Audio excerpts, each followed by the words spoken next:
الکحل ملی ہوئی دواؤں کا شرعی حکم فقہا نے کیا نقل کیا ہے؟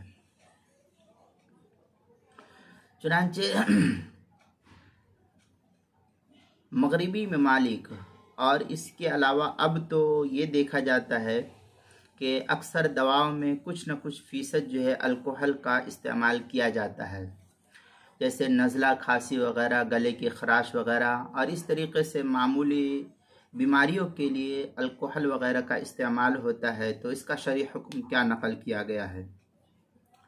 چنانچہ اس سلسلے میں یہ جاننا چاہیے کہ الکحل ملی ہوئی دواؤں کا مسئلہ یہ صرف مغربی ممالک ہی تک محدود نہیں رہ گیا ہے، بلکہ ہم ہندوستان، پاکستان، بنگلہ دیش اور دیگر بڑے بڑے جو ممالک ہیں وہاں بھی دیکھتے ہیں کہ الکحل کا استعمال کھلے عام ہوتا ہے۔ اسلامی ممالک سمیت دنیا کے بیشتر ممالک میں یہ مسئلہ پیش آ رہا ہے۔ حضرت مفتی تقی صاحب عثمانی اس سلسلے میں بڑی تفصیل کے ساتھ جو ہے اپنی کتاب اسلام اور جدید معاشی مسائل میں اس مسئلے کو نقل کیا ہے۔ میں آخر میں اس کا حوالہ دوں گا۔ چنانچہ حضرت امام ابو حنیفہ رحمۃ اللہ علیہ کے نزدیک تو اس مسئلے کا حل آسان ہے، اس لیے کہ حضرت امام ابو حنیفہ رحمۃ اللہ علیہ اور حضرت امام ابو یوسف رحمۃ اللہ علیہ کے نزدیک انگور اور کھجور کے علاوہ دوسری اشیاء سے بنائی ہوئی شراب کو بطور دوا کے یا حصول طاقت کے لیے اتنی مقدار میں استعمال کرنا جائز ہے جس مقدار سے انسان کو نشہ پیدا نہ ہوتا ہو۔ یہ تفصیل تو فتح القدیر کے 8ویں جلد صفحہ 160 پر نقل کی گئی ہے۔ دوسری طرف یہ کہ جن دواؤں میں جو الکحل ملایا جاتا ہے اس کی بڑی مقدار انگور اور کھجور کے علاوہ دوسری اشیاء مثلا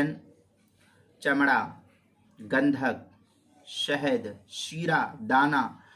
جو وغیرہ سے حاصل کی جاتی ہے، جس کی تفصیل انسائکلوپیڈیا آف بریٹانیکا کے تحت جو ہے نقل کیا ہے، جلد نمبر 1 صفحہ نمبر 544 پر۔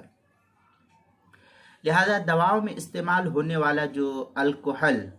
اگر انگور اور کھجور کے علاوہ دوسری اشیاء سے حاصل کیا گیا ہے تو امام ابو یوسف تو حضرت امام ابو حنیفہ اور حضرت امام ابو یوسف رحمہم اللہ حضرات کے نزدیک اس دوا کا استعمال جائز ہے، بشرطے کہ وہ حد سکر تک نہ پہنچے، یعنی نشے کی حد تک نہ پہنچ سکتی ہو، اور علاج کی ضرورت کے لیے ان دواؤں کا استعمال ان دونوں اماموں کے مسلک پر عمل کرتے ہوئے گنجائش ہوتی ہے۔ اور اگر وہ الکحل انگور اور کھجور ہی سے حاصل کیا گیا ہے تو پھر اس دوا کا استعمال ناجائز ہے۔ البتہ اس میں تفصیل یہ ہے کہ اگر کسی ماہر ڈاکٹر جس کی ڈاکٹری میں مہارت ہو یہ کہے کہ اس مرض کی دوا اس کے علاوہ ابھی کوئی دستیاب نہیں ہوئی ہے اور کوئی دوا اس الکحل کے علاوہ نہیں ہے فی الوقت، اور مرض کے اندر مریض کے مرض کو بڑھنے کا اندیشہ ہے، تو اس صورت میں اس کے استعمال کی گنجائش ہے،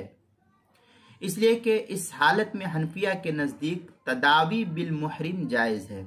یہ تفصیل البحر الرائق جلد نمبر 1 صفحہ نمبر 106 پر دیکھ سکتے ہیں۔ اس کے علاوہ حضرت امام شافعی رحمۃ اللہ علیہ ان کے نزدیک خالص اشربہ محرمہ کو بطور دوا استعمال کرنا کسی حال میں بھی جائز نہیں ہے، لیکن اگر شراب کو کسی دوا میں اس طرح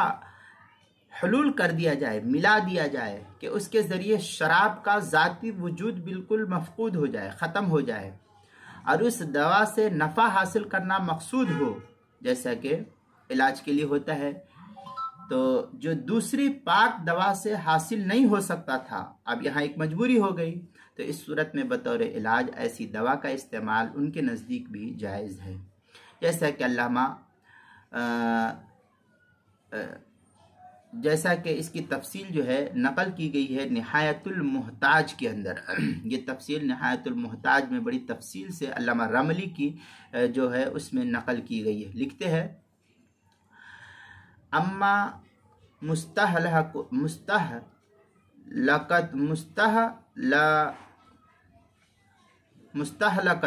مع دواء آخر فیجوز التداوی بها